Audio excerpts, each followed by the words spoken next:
নমস্কার, আপনারা দেখছেন ওঙ্কার বাংলা, সঙ্গে রয়েছে দেবাঞ্জলি।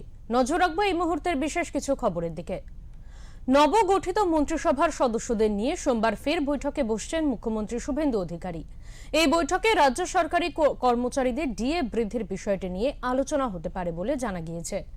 রাজ্য সরকারি কর্মী সংগঠনগুলির সঙ্গে দীর্ঘ আইনি লড়াই চলেছিল পূর্বতন সরকারের আমলে। এই অবস্থায় সোমবারের বৈঠকে শুভেন্দুর মন্ত্রিসভা ডিএ নিয়ে কোনো সিদ্ধান্ত গ্রহণ করে কিনা সেই দিকেই তাকিয়ে রয়েছেন সরকারি কর্মীরা। রাজ্যে বিজেপি সরকার গঠনের পর গত সোমবার নবান্নে প্রথম বৈঠক বসেছিল নতুন মন্ত্রিসভার। ওই বৈঠক শেষে মুখ্যমন্ত্রী জানিয়েছিলেন এই বৈঠকের কথা। দ্বিতীয় বৈঠকে কি কি বিষয় উঠে আসবে তাও জানিয়েছিলেন তিনি। ওই তালিকায় রয়েছে সরকারি কর্মীদের ডিএর প্রসঙ্গ, পাশাপাশি বেতন কমিশনের প্রসঙ্গও রয়েছে। ডিএ নিয়ে সম্প্রতি মুখ্যমন্ত্রীকে ইমেলও করেছে Bengal teachers and employees association.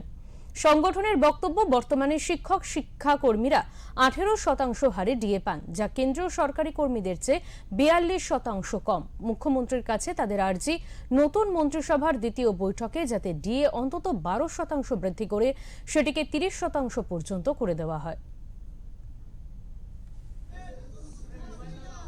ভারতীয় জনতা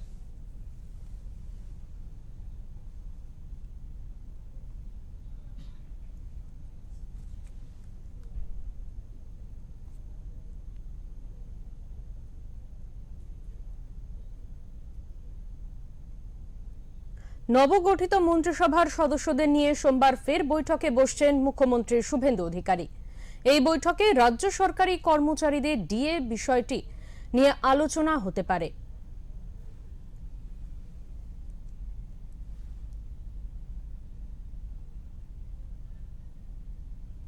এই বিষয়ে আমরা বিস্তারিত কথা বলে নেব। আমাদের সঙ্গে টেলিফোন লাইনে রয়েছেন আমাদের এডিটর ইন চিফ বিপ্লব দাস।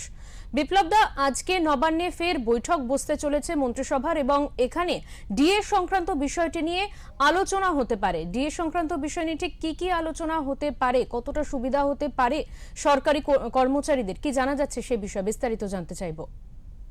দেখো দেবাঞ্জলি, এবারে নতুন সরকারের দ্বিতীয় মন্ত্রিসভার বৈঠক বসছে আজকে।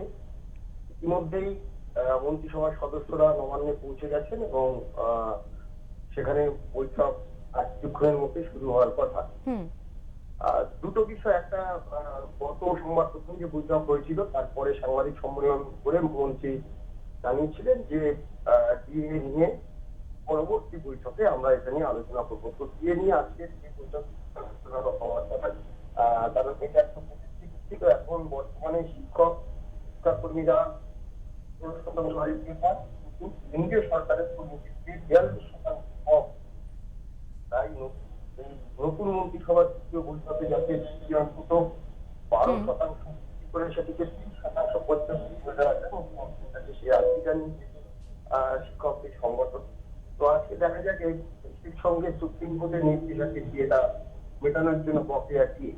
তো পূর্ববর্তী সরকার তো সেটা নিয়ে নানান রকম টাল বাহানা করেছে।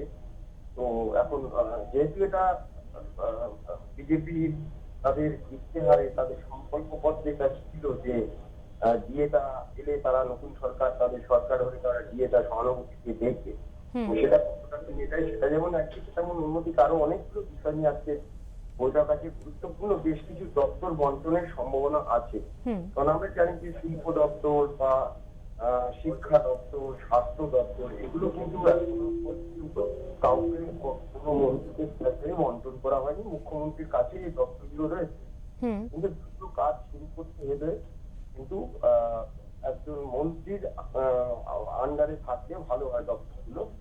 তো সেই জন্যে হয়তো সেটা নিয়েও আজকে কিছু সিদ্ধান্ত হওয়ার সম্ভাবনা রয়েছে। আর এছাড়া আরো বেশ কিছু গুরুত্বপূর্ণ সিদ্ধান্ত নেওয়ার কথা এই বৈঠকে আজকে হওয়ার কথা। এখন বৈঠক শুরু হয়েছে, দেখা যাক বৈঠকে আর কি কি বিষয় নিয়ে উঠে আসে। একদমই, অনেক ধন্যবাদ বিপ্লব দা আপনাকে। আমাদের সঙ্গে ছিলেন আমাদের এডিটর ইন চিফ বিপ্লব দাস। আজকে নবান্নতে দ্বিতীয়বারের জন্য মন্ত্রিসভা গঠনের পর দ্বিতীয়বার আজ বৈঠক বসতে চলেছে। সেখানে ডিএ নিয়ে আলোচনার সম্ভাবনা রয়েছে। গতবারের যে বৈঠক নবান্নে হয়েছিল মন্ত্রিসভার, সেই বৈঠক থেকেই কিন্তু শুভেন্দু অধিকারী, মুখ্যমন্ত্রী শুভেন্দু অধিকারী, তিনি বলেছিলেন আজকের এই বৈঠকের কথা এবং এই বৈঠকে ডিএ নিয়ে আলোচনার কথাও কিন্তু তিনি বলেছিলেন। যে ডিএ সংক্রান্ত বিষয়, সরকারি কর্মচারীরা গত সরকারের ওপর, আগের সরকারের ওপর বেশ ক্ষুব্ধ ছিল।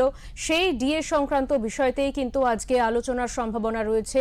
এই নতুন সরকার, বিজেপি সরকারের আলোচনার সম্ভাবনা রয়েছে মন্ত্রিসভার, এবং সেখান থেকে কতটা তারা সাহায্য করেন বা কতটা তারা কথা রাখতে পারেন সরকারি কর্মচারীদের, সেই দিকেই কিন্তু এখন নজর রয়েছে প্রত্যেকের।